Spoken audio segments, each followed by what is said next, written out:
welcome to another edition of Carnivore Bites. I'm your host, Jeff Sherman, along with Dr. Eric Lopkin, and a lot on the agenda.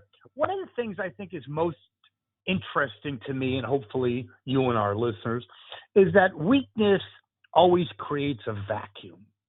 And I think it creates a vacuum in the media, in foreign policy, and in politics. I think in the media, we see it's not completely reliant on him or a result of Biden and his weakness and his failures, but you see a whole shakeout in the media. You see Facebook shares plummeting, their value plummeting, and you see the continuation of the CNN fallout, which to me is fascinating because if you were going to put a gun to my head, I think there's a sea change with the Discovery Network buying them out.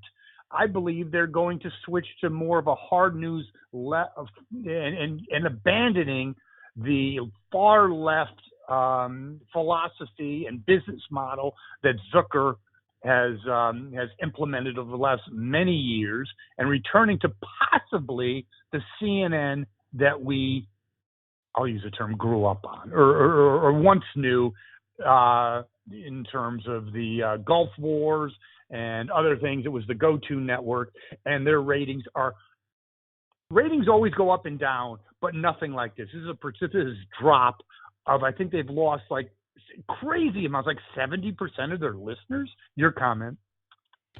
Well, CNN's ratings, through the basement.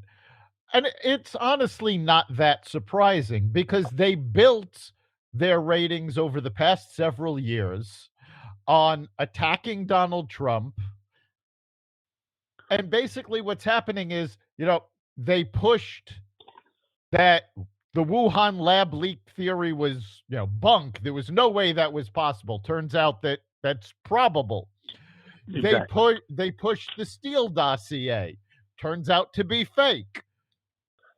They lost all journalistic integrity. And so you have people who were watching it for news going, oh, they don't know what they're talking about, and leaving them.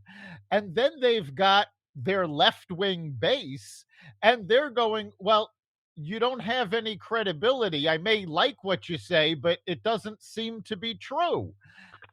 You need to hang on to that. That's important.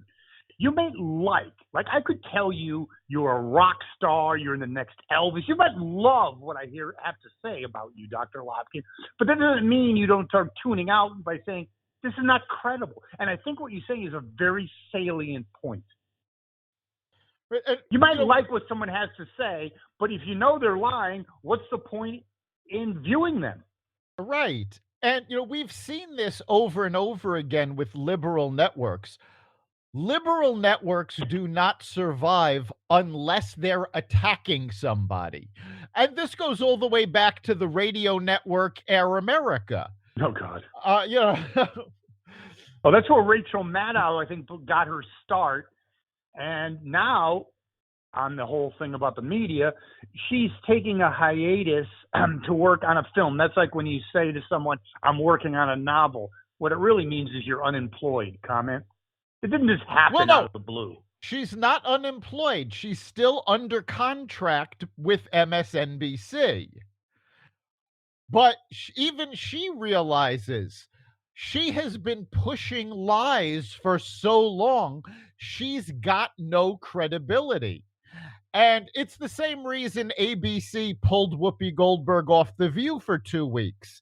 If you pull them away from the public eye, hopefully people will forget about everything that they did and everything that was wrong. And when they come back, they'll get that fresh start. That's really much more accurate. Much more accurate. I agree 100%. But the final comment I'd like an insight from you, and our listeners would certainly appreciate, is do you think that there's going to be a realignment in the media? Forget about being a do-gooder and blah, blah, blah. Business is business. And in your ratings, when you have 600,000 viewers, that's like a station in New York City, like Channel 2 probably has that. But it's Channel 2. I mean, 600,000. My God, are you kidding me? Yeah, Reruns of Petticoat Junction get more than that. Yeah, when it comes down to business, those ratings are going to cripple the AT&T deal. Remember, Discovery hasn't actually bought No, Warner yes, Media yet. intending, yes. Yeah, that's still going through. Well, Discovery Channel's got to be looking at this going, you sold us, a bag of crap here. They're leaving in droves. Viewers are leaving in droves. People are getting fired in droves, mostly for sexual misconduct, which is not good.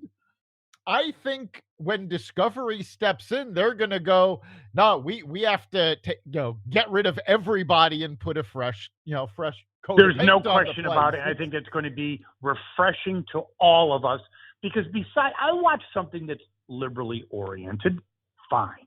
But we've already talked about it. I don't want to belabor a point. But CNN, compared to 25 years ago, is unwatchable. It's the biggest bunch of dribble I've ever seen. And it's not because I'm, right-leaning. It just sucks. It's not interesting. It's garbage. Now, if Warner Media really wants to fix CNN, they need to go back to their roots. And right now, this very minute, send correspondents into the Ukraine and be ready for whatever Russia does. Because if you remember, CNN became CNN because they reported every day live from Baghdad. They need to go back to those roots. I agree. And here's what perplexes me. Zucker, supposedly, the genius of media, all this crap. You're a smart guy, get it. But isn't that kind of common? Why aren't they doing that? Hello, resurrect your brand. That in one fell swoop could change CNN's perception. But Zucker was so focused on bringing down Trump and being a left-wing, pretty much water boy, that he screwed the whole thing up. Well, so it was more than just going after Trump, because if you remember, prior to Trump, Zucker was pulling CNN away from news. He was giving shows to Anthony Bourdain. They were doing, non-news shows because Zucker doesn't understand news. The Today Show was never about news. It was always about entertainment. And that's Zucker's whole background. So the idea that he was going after news was ridiculous. He doesn't know news. Now they've really got to step back and go, all right, this is a news network. We need to return to that. My retort to that, Dr. Lopkin, would be, I don't think he really even knows entertainment. I think he just got lucky. I think CNN, I would rather watch cat videos on YouTube, but we'll close on that. Well, Black Lives Matter. The Dems are starting to bail on that. Very interesting. There's no one home at Black Lives Matter. The leader, I don't recall her name offhand, bought like a multi-million. It was a fleecing operation, essentially, an anti-Semitic fleecing operation as well. Well, the only one that's standing pat is Cory Bush. Yeah, right now there is nobody at the helm of Black Lives Matter. Exactly. Now let's just clarify for the sake of transparency. We're talking about Black Lives Matter, the organization, not the movement. Of course, 100%. Well, I honestly believe they chose the name to confuse people, but the Black Lives Matter organization right now has nobody in charge of it. They're under investigation because there's $60 million in their bank account that donors gave them, and nobody knows how it's being used. Nobody knows who has access to it.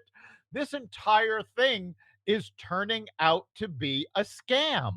It's a Ponzi scheme at the level of Bernie Madoff. And when you have California investigating you, you have problems. Speaking of problems, we have Pelosi, a walking problem. She came out and says, just shut up and play in the Olympics. Yeah, that's right up there with Roosevelt and Churchill, standing by your beliefs. Also, it came out that she's the big proponent of climate change. And as we said on this podcast many times, with liberalism and socialism, now they're about one and the same. It's do as I say, not as I do. She's racked up more plane miles and burned more fuel in private jets than the Led Zeppelin tour of 1975. Yeah, it always amazes me how many climate conferences are attended by people flying there in private jets. The hypocrisy is unbelievable. Pelosi, now, with climate change, it is, quite frankly, she's never been a real big proponent of climate change. She's only been saying it to give lip service to the squad and the left because they're basically holding her hostage. In terms of what she says over the Olympics, I'm very torn about her statement because on the one side, I do agree with her. We are not in any position, thanks to getting rid of soldiers due to vaccine mandates, not preparing for military actions, thanks to paying attention to pronouns. We're actually not in a position to get our athletes back if China decides to take them prisoner for speaking out against China. So on the one hand, I understand why she's saying this. On the other hand, for decades, athletes have been free to speak out against the host nation. I mean, going back to Germany in the 1930s, the fact that we are Jesse Owens. Yes, the fact that we are no longer in a position to protect our athletes from this, and the fact that the IOC gave China not one but 2 Olympics is let's give our absolutely unacceptable. How about head of oncology at Harvard Hospital to Joseph Mengele? Yeah, I mean, the IOC issued a statement saying, well, when they decide to, where the Olympics are going, they're above politics. That is bull. It's about as bunch of bullshit I've ever heard. And in these genocide games, for the few people who have been watching, you'll notice that most athletes who are beating China are being disqualified from competition. There's no good reason. There's no good reasons given. It's just, no. They're not following our way of thinking, so they're disqualified. What's the difference between that and Berlin, Germany Olympics? The difference is that in Berlin, Germany didn't rig the games. Jesse Owens showed them up. China is literally rigging the Olympic Games. The idea that the IOC can stand for this is absolutely disgusting. Another organization, just like the FBI and others, CIA, that have lost all credibility. And something, good riddance, because the Olympic ratings are down 52%. I think the only salvation for them is to hire Zucker. Maybe it'll go down 80% next Olympics. Ottawa, the freedom protests, interesting. There was a GoFundMe page effort to support the truckers, and they pulled the plug on that. But they never pulled the plug on basically funding radical organizations, including Black Lives Matter. Gee, you think there's a hypocrisy here? Well, there's a huge hypocrisy, but also this is a very coordinated effort, because starting at the top with Prime Minister Trudeau, who has been actively lying about what is going on in Ottawa. He's saying there's swastikas